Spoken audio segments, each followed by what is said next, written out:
খুবই একটা সস্তা মনে করো প্রোটিন আর কি রেসিপি যাকে বলা হয়, আপনারা বাড়িতে বানিয়ে খেতে পারেন আর খেয়ে মাসল গেইন করে আপনারা বডি খুব সহজে বানাতে পারেন।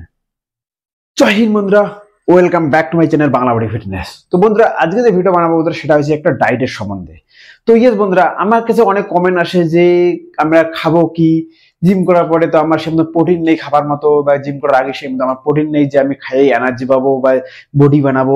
অনেক লোকের কাছে এই প্রবলেমটা বা অনেক লোকের কাছে এই সমস্যাটা থাকে, বা তারা তারা এই রকমের প্রশ্ন করে আমাকে যে জিম করার পরে আমরা কি খাবো, আমার কাছে তো প্রোটিন নেই, বা জিম করার আগে আমরা কি খাবো গেলে এনার্জি পাবো, সেই মতো তো আমার কাছে জিনিস খাবার নাই। তো বন্ধুরা, আজকে এটা আমি মাথায় রেখে আপনাদেরকে একটা আমি খুব সাধারণ একটা আর খুব সহজ একটা আপনাকে পদ্ধতি বলবো, যেটা পদ্ধতি যদি আপনারা ফলো করেন তো আপনারাও ধীরে ধীরে একটা মাসল গেইন করতে পারবেন। তো দেখুন বন্ধুরা, একটা কথা বলি, প্রথমত একটা কথা ধ্যান রাখতে লাগবে, প্রোটিনটা কি জানেন? প্রোটিনটা আমাদের মনে করো মাসলকে তাড়াতাড়ি ইকোভার করে। মানে আমরা যখন ব্যায়াম করে আমার শরীরে কিন্তু মানে করো হাড়গোড় বা মাংস বেশি ছোট ছোট ছোট ধীরে ধীরে মানে ফেটে ফেটে যায়, আর ওটাকে পূরণ করে আমাদের প্রোটিন সাপ্লিমেন্ট, যার জন্য করে আমরা আমাদের মাসল তাড়াতাড়ি ইকোভার হয়ে ফুলে উঠে বা বডি একটা সৃষ্টি করে। কিন্তু আমাদের এই প্রবলেমটা হয় যে আমার কাছে পয়সা থাকে না, যার জন্য আমরা প্রোটিন নিতে পারি না। তো প্রোটিন শুধু এক মানে সাপ্লিমেন্ট বা ডাব্বার মধ্যে না, আমরা ফুড মনে করো ফলমূলের মধ্যে, খাবারের মধ্যেও পাই। তো এখানে বুঝার বিষয়, যেগুলো আমরা খাবার খাই, ভাত ডাল সবজি যে কোনো সেখানে প্রোটিন একটু কম মাত্রায় পাওয়া যায়। তো আমাদেরকে যদি হাই প্রোটিন নিতে লাগে বা হাই প্রোটিন যদি আমরা মনে করো খাবার মানে চেষ্টা করি, তো তাহলে আমাদেরকে একটা জিনিস মাথায় রাখতে লাগবে, যে জিনিসগুলো বা যে ফুডগুলো বা যে মানে সবজিগুলোর ভিতরে হাই প্রোটিন আছে সেগুলো আমাকে নিতে লাগবে। তো সিম্পল গেলে বন্ধুরা, আজকে আমি যে ভিডিওটা বানাতে চাইছিলাম সেটা হচ্ছে একটা কি বলবো না, বুট, ছোলা বুট যাকে বলা হয়, ছোলা বুট, তারপর একটা আছে ঘুগনির বুট, আমি দেখাইতেছি। সেগুলো দিয়ে আমি একটা মনে করো রেসিপি, মনে করো যেটাকে বলা হয় মানে দম, মানে বুটের দম বলা হয় বা ঘুগনি, যে কোনো অনেক রকমের নাম, কারণ মিক্স আছে। তো তো এটা দিয়ে আমি একটা প্রোটিন বানিয়েছি, যেটা প্রোটিন আপনারা খুব সহজে বাড়িতে বানাতে পারেন, মানে আপনারাও মাসল গেইন করতে পারেন, ধীরে ধীরে আপনারাও খেতে পারেন।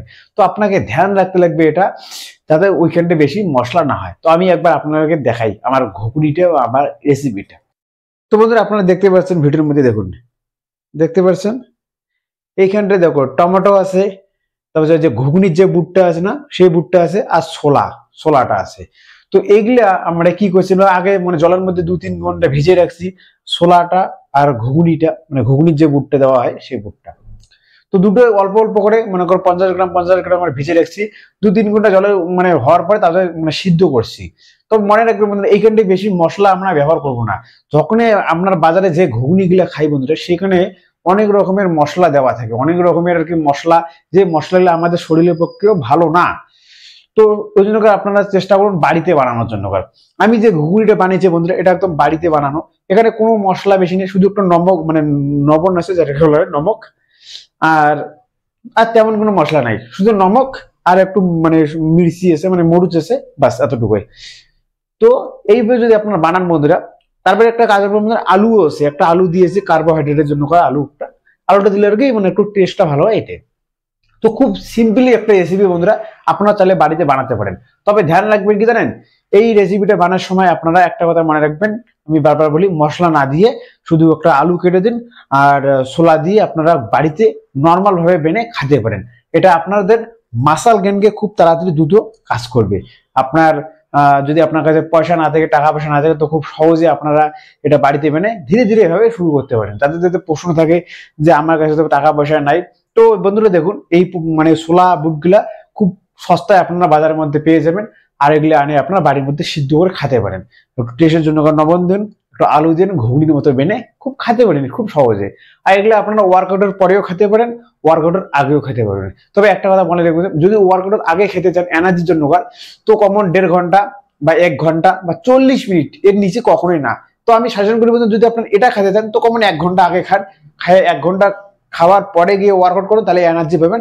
আর যদি আপনারা ওয়ার্কআউটের পরে খেতে চান, তো ওয়ার্কআউটের পরে আপনারা খেতে পারেন, কোনো সমস্যা নেই। ওয়ার্কআউটের যে কোনো টাইমে মানে ওয়ার্কআউটের পরে যে কোনো টাইমে খেতে পারেন, কিন্তু ওয়ার্কআউটের আগে আপনারা কমন 1 ঘন্টা আগে যদি খান তাহলে ভালো একটা এনার্জি পাবেন। মানে ব্যায়াম করার সময়, ব্যায়াম করার 1 ঘন্টা আগে খেলে এনার্জি পাবেন।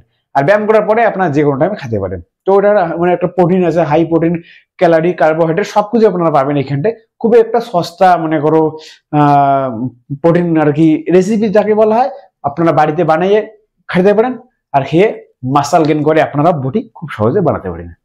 তো বন্ধু আশা করি বুঝতে পারছেন ভিডিওটা। যদি এখনো বুঝতে কোথাও ভুলে বা কোথাও যদি বুঝতে পারেননি তো অবশ্যই কমেন্ট বক্সে বলবেন। আমি আপনাদেরকে একটাই বোঝানোর চেষ্টা করছিলাম, আপনারা বাড়ির খাবার খান, যদি আপনার কাছে টাকা পয়সা না থাকে প্রোটিন কেনার, সাপ্লিমেন্ট কেনার, তো আমি আপনাকে সাজেশন করি না যে আপনারা ওগুলোই কিনুন। আপনারা বাড়িতে খুব সহজভাবে আপনারা প্রোটিন বানিয়ে খেতে পারেন।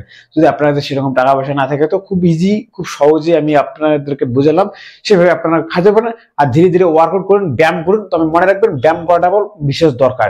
ব্যায়াম না করলে আপনাদের কখনো মাসল হবে না, আপনারা যতই খান না কেন।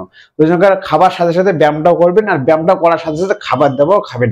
তবে দুটো যদি আপনারা বরাবর করেন তো আপনাদের মাসল ন্যাচুরাল ভাবে ফুলে উঠবে। তো বন্ধুরা আমি একটা কথা বলি, ন্যাচুরালি বডি বানান কোনো ইনজেকশন বা কোনো ট্যাবলেট না খেয়ে।